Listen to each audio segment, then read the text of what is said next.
The Ukrainian General Staff has reported that Russian forces keep conducting offensive operations on the Bakhmut front, and the fighting for the city of Bakhmut continues. Source: General Staff of the Armed Forces of Ukraine. Information is of 6 o'clock on the 21st of May. Quote, "The enemy keeps concentrating its main efforts on conducting offensive actions on the Kupiansk, Lyman, Bakhmut, Avdiivka, and Mariinka fronts. In total, 53 combat encounters occurred on these fronts in a day. The cities of Bakhmut and Marinka remain at the epicenter of hostilities." Details: Over the course of the past 24 hours, Russian forces launched 7 missile and 70 air strikes, and carried out 48 attacks using multiple launcher rocket systems on positions of Ukrainian forces in the settlements. On the Kupiansk front, occupiers are trying to improve their tactical positions. Russians carried out unsuccessful offensive operations in the area of Avdiivka during the day. They launched airstrikes and deployed mortars and artillery to attack near the settlements in Kharkiv and Luhansk oblasts. On the Lyman front, the Russians did not carry out any offensive operations over the course of the past 24 hours. Occupiers launched airstrikes in the area of the settlements in Luhansk and Donetsk oblasts. On the Bakhmut front, Russian forces are continuing to carry out offensive operations. Heavy fighting for the city of Bakhmut continues. Over the course of today, the Russians made unsuccessful attempts to advance on Belahora. Occupiers launched missile strikes near Sloviansk, Kramatorsk, Druzhkivka, and airstrikes near Sloviansk, Druzhkivka, Bakhmut, Ivanovsky, Belahora, Kurdyumivka, and Terezk.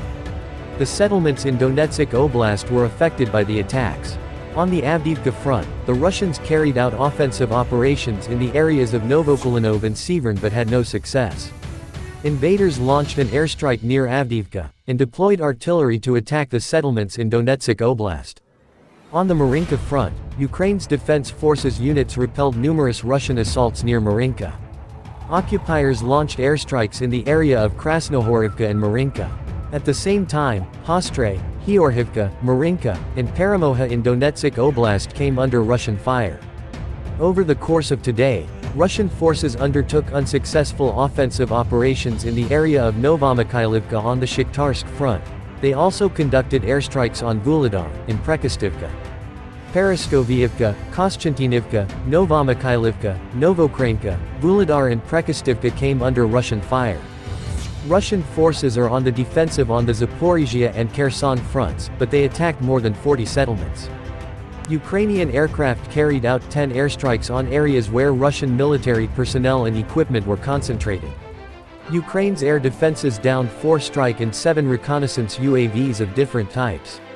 Ukraine's rocket forces and artillery units struck 4 areas where Russian military personnel and equipment were concentrated: an ammunition storage point, 4 artillery units in firing position, an air defense system, and 1 more important Russian target. The battle for Bakhmut does not stop, as Russian forces continue to conduct offensive operations to capture the entire city, the General Staff of Ukraine's Armed Forces said on May 21 in its morning briefing. Meanwhile, German broadcaster Deutsche Welle reported that President Volodymyr Zelensky appeared to acknowledge losing control of Bakhmut at the G7 summit in Hiroshima, Japan. When asked if Ukraine still controls the city, Zelensky said, "I think no," according to DW. However, Zelensky's spokesperson, Serhiy Nikiforov, denied that he had admitted losing Bakhmut. In a Facebook post, Nikiforov clarified that Zelensky's reply, "I think no," was in response to a reporter's question on whether Russian forces had taken Bakhmut. The General Staff's report comes a day after the chief of Russia's Wagner mercenary group, Yevgeny Prigozhin, claimed full control over Bakhmut, a claim denied by the Ukrainian military and authorities. Serhiy Cherevati, a spokesperson for the Ukrainian military's Eastern Operational Command, told Reuters on May 20 that, "Our units are fighting in Bakhmut." Cherevati reported that Russia is deploying airborne and motorized rifle units to Bakhmut, and Moscow is desperate to capture the city, now destroyed after more than 10 months of heavy fighting, as if it stands as some kind of trophy for its efforts. Cherevati said on May 20 that Ukrainian forces were still holding the southwestern part of Bakhmut. Late on May 20, the Russian Defense Ministry claimed to have captured Bakhmut, and that the Wagner assault detachments, played a big role in it, a rare example of the Kremlin crediting the Wagner after months of rivalry tensions. Russian President Vladimir Putin praised Wagner and the regular Russian army for claiming control of the city, Kremlin-run news agency TASS reported on May 21. Russia has massed manpower and equipment in a desperate months-long bid to capture Bakhmut, while suffering heavy casualties.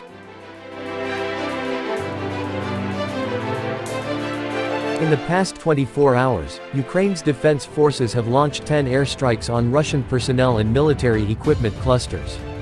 The relevant statement was made by the General Staff of the Armed Forces of Ukraine on Facebook, and Ukrinform correspondent reports. Meanwhile, Russian troops launched 7 missile strikes and 70 air strikes, and opened fire with multiple launch rocket systems MLRS 48 times.